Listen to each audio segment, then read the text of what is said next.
It also challenges, actually raises the idea that many immigrant families have when they come to the United States that if they just get the right grades and they follow this meritocracy path, everything's going to work out and they'll be great.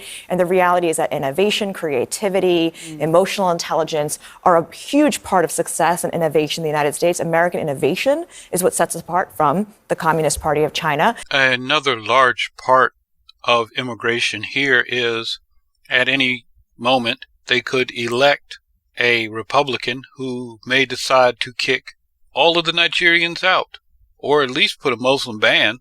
For whatever reason, she didn't bring that part up. But this idea that immigrants often come with also has a baked in racism to it. It's this idea that, well, we as immigrants are the right kind. We're educated. We're not like those other minorities in America. And that I just had to stop because look at his face. It's like when she brings up racism, his face he doesn't understand. He doesn't understand anything. It's the whole Fight Club thing again. The number one rule of Fight Club is you don't talk about Fight Club. distinction is made very clear within minority communities. So, for example, most people would not know that the richest and most educated immigrant population is Nigerian Americans.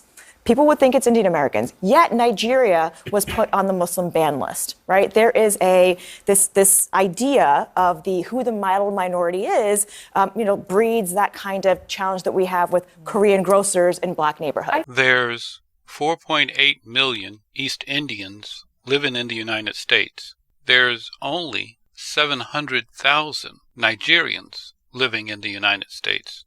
Nigeria doesn't seem to support their people as much as India supports East Indians.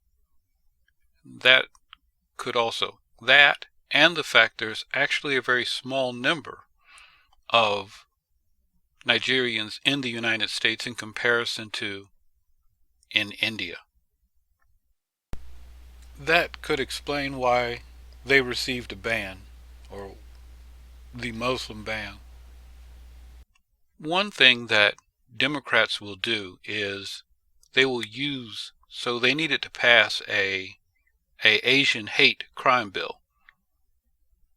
And so what they did was they used blacks, saying that they were attacking Asians, which I'm still finding hard to believe, but they have no problem with using them for an agenda.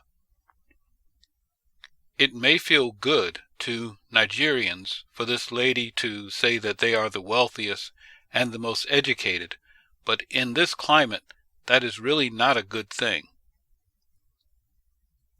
And it kind of moves it away from, by not saying how many Indians there actually are, it kind of makes Nigerians seem like they're more of a threat to MAGA than the Indians are.